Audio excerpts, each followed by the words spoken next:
Telegraph investigation. In early February, there was sudden news from the world of tennis refereeing. The head of the refereeing department of the International Tennis Federation, ITF, and the chief referee of the US Open, Serena Frimmel, was suspended from work for a year. The official reasons are unethical behavior and abuse of power. Frimmel, who rose to prominence in 2020 when he removed Novak Djokovic from the US Open, was complained about by a junior colleague referee. According to him, in 2011-2015, Frimmel obsessively molested him.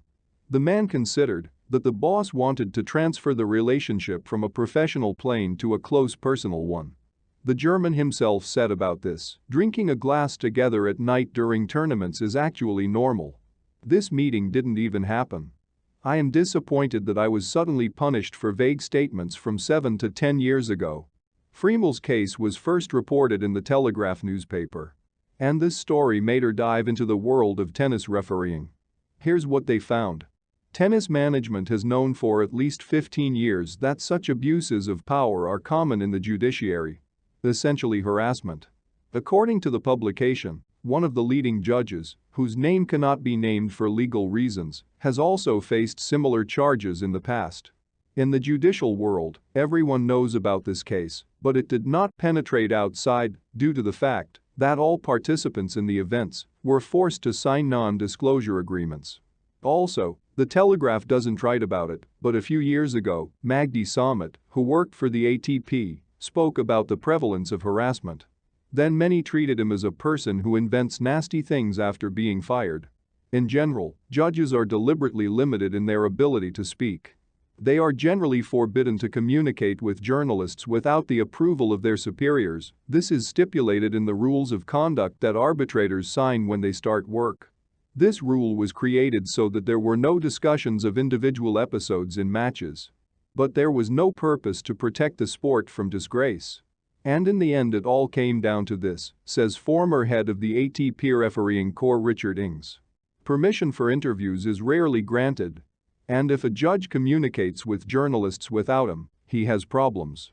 For example, in 2019, the ATP fired Damian Steiner for this, just a month after he worked out the Wimbledon final. There is also an option to talk about some problems anonymously. But Ings says, in that case, the bosses will start hunting down whoever gave the information. If this person is found, or at least if suspicions arise, he may not even be accused of anything. They may simply not put it on matches. People quickly understand everything, and there is a wall of silence. In tennis, it is believed that using the body is a good way to move up to the ranks of the elite referees. In my time, it was known that one could advance quickly if there was a willingness to use the body. And if you look at which judges have made their way in, say, the last 10 years, it is clear that they would not have succeeded if decisions were made based only on competence, said former referee Martin Wickstrom, who left tennis for business. All because decisions about the appointment and promotion of arbitrators are made by a very small but disproportionately powerful group of people. This leads to the fact that they have friends and favorites, and everyone who goes against this system is clamped down and squeezed out of the profession. To build a good career or get promoted, it's not enough to work hard.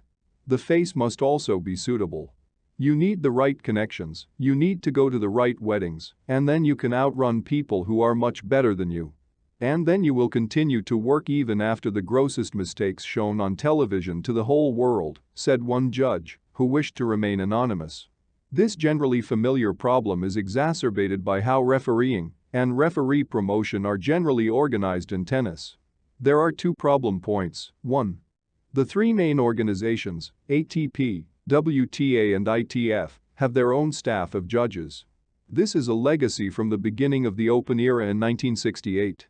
Tours needed first-class referees for their tournaments.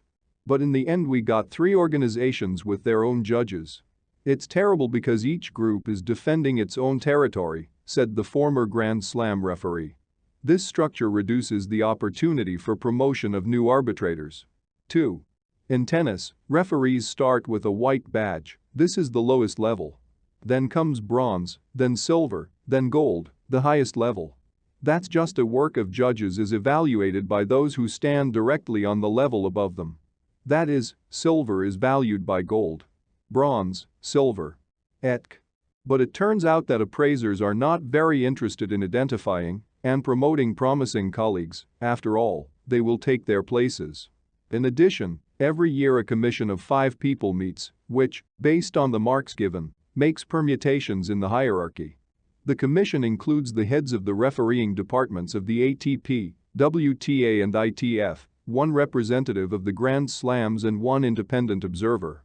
Here is what an anonymous judge with a silver badge said about them: they do everything to keep certain people in certain positions. Organizations know who they want. As a result, meetings turn into negotiations and exchanges. If you leave our man, we will leave yours. And they give grades, promote their favorites, and punish others by ignoring their good work. Supervisors and judges can write any reports they want. The process is non-transparent and not neutral. As a result, gold badges come in 50 different shades. Some and a half of the players are unable to work due to previous conflicts.